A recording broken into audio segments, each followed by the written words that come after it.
Aspaldiko Joseba, hemen nauzue berriro, aida naiz, Iza Okindegikoa, eta gaurkoan egingo dizuet errezeta berezi bat. Egingo duguna da limoi ogia amapola hasiekin. Berez, bizkotxo bat da, guk ogia esaten diogu, kontatuko dizuet zergatik. Baina guazen osagai guztiak ikustera, bai? Jogurta grekoa, olioa, arrautzak, alde batetik likido guztiak, eta gero irina, azukrea, gatz pizkat, impulsorea noski, amapolaziak, eta gero gure limoi ondoko limoi gozoak.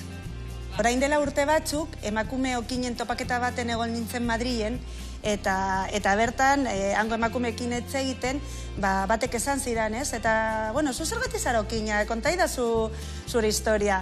Eta, bueno, nire historia kontatu nion, eta, nire historia profesionala eta pertsonala batera doaz.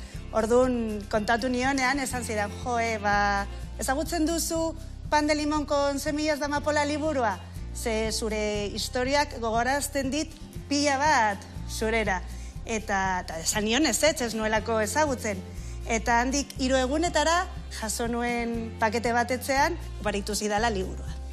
Ez dut spoilerra egingo, oso historia polita da, emakumeen historia, hemendik atera nuen errezeta, eta hemen agertzen den osagai super berezi bat ere erabiltzen dugu gure bizkotza egiteko. Eta orduan hortik datorri zena, ez? Bizkotxo bat da, baina guk ogia deitzen diogu liburuagatik.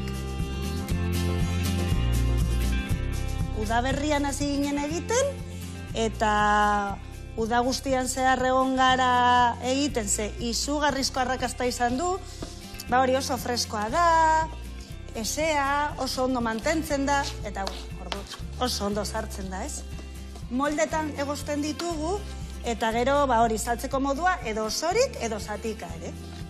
Merkatu asko egiten ditugu, bai Bizkaian eta Araban, uda honetan adibidez Gasteizen egon ginen Santiago egunean, Laudion baserritar egunean, eta apuntatzen gara beti aldugun guztietara. Urrian Gernikan egongo gara noski.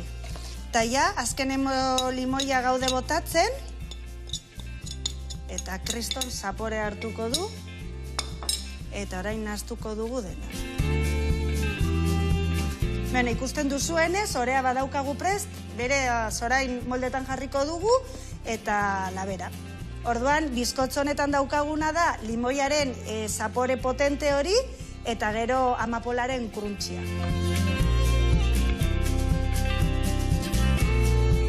Badaukagu bizkotxoa eginda, utzi dugu pizkat osten, eta orain botako diogu gainetik glasa.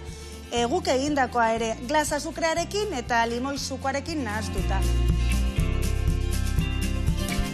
Eta bukatzeko limoi eskartzatu hau botatzen diogu, eta limoi hau egiteko, almibar bat egiten dugu, limoia bota, eta da itzaron ja lehortu arte, eta horrela lortzen dugu zatitxo hauek, gero polit jartzeko gainean. Hemen duzue gure limoi ogia, ikusi duzue zein erreza den errezeta, eta espero dut zuen gustokoa izatea. Animatzen zaituztet, bai, liburua irakurtzera, eta bai, gure bizkotxoa probatzera. Holan bada, hemen gaude Iza Okindegian, Obradorea Orozkon, eta gure dendatzoa Laudion. Eskerrik asko eta hurrengora arte.